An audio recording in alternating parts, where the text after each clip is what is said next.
So Tesla is coming out with a new car again, and it's the Tesla Roadster. So if you don't know, the Tesla Roadster is going to be a smaller car. It's going to be a four-seater, but it is only a two-door. It is a coupe. It is going to be something like we have never seen before. Now, this car is going to be having a bragging rights of 0 to 60 in less than 1 second. Less than 1 second.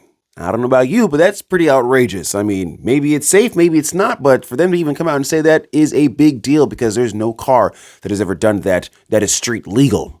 You know, I mean, there are other cars out there that are fast. There's even another company that is the fastest electric car. I forgot the name of it, but whatever. They have the fastest electric car right now, and it is definitely a magical piece of machinery. But for a company to make a car that is 0 to 60 in less than 1 second is unheard of, and for them to even be able to give this to the public is pretty nutty in my opinion, but I can't lie. I mean, I'm pretty excited for it all.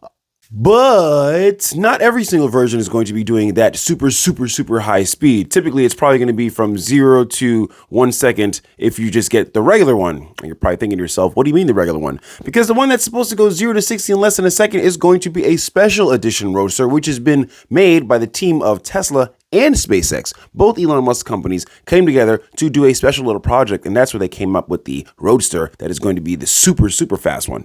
So the cold thrust technology, that's going to be the thing that is going to be pushing this car to the limit in speed. The cold thrust technology is what SpaceX uses on their rockets when they're out of space, trying to reposition it to come from out of orbit and land back on the pad that is on Earth. They use this high pressure thrust to maneuver that massive thing in outer space. So they're planning on putting a smaller version of those inside the car. So that's what's going to be pushing these cars to the maximum degree. The cold thrusters will be put in the back of the car, I believe behind the passenger seats, and that is definitely going to be one heck of an experience for anybody who does get that car. I mean, this is very different, almost like nitrous or NOS, like back in the day where they have those inside of cars. Not even back in the day, people still use that, but this is a different way of using it, making the car thrust, and it is cold thrusting, very different.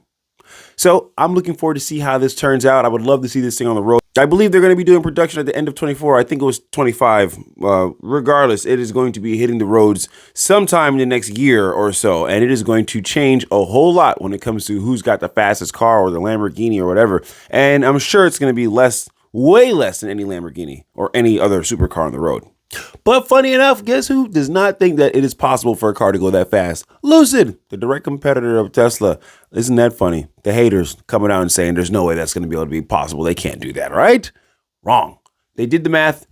Tesla, they did all the work and all the math, and they figured out the numbers, and it is possible to be done. It may be a very difficult challenge, but everything that Tesla and SpaceX seem to do is very difficult things, and they seem to figure out how to do it because they have really top of the line engineers. All the best engineers basically in the world want to work for these two companies for the past 8 years interchangeably. The most sought after school by engineers in the past 8 or 7 years is Tesla or SpaceX. So they always get to pick at the bunch. So the best engineers, the best of the best, say that it's possible, then it's possible. Anyhow, short rant for the day. Be sure to tune back in tomorrow. I always post videos daily about what's going on in the automotive industry, about big tech, Tesla, and all sorts of things. I'll see you guys next time. Peace. See you tomorrow.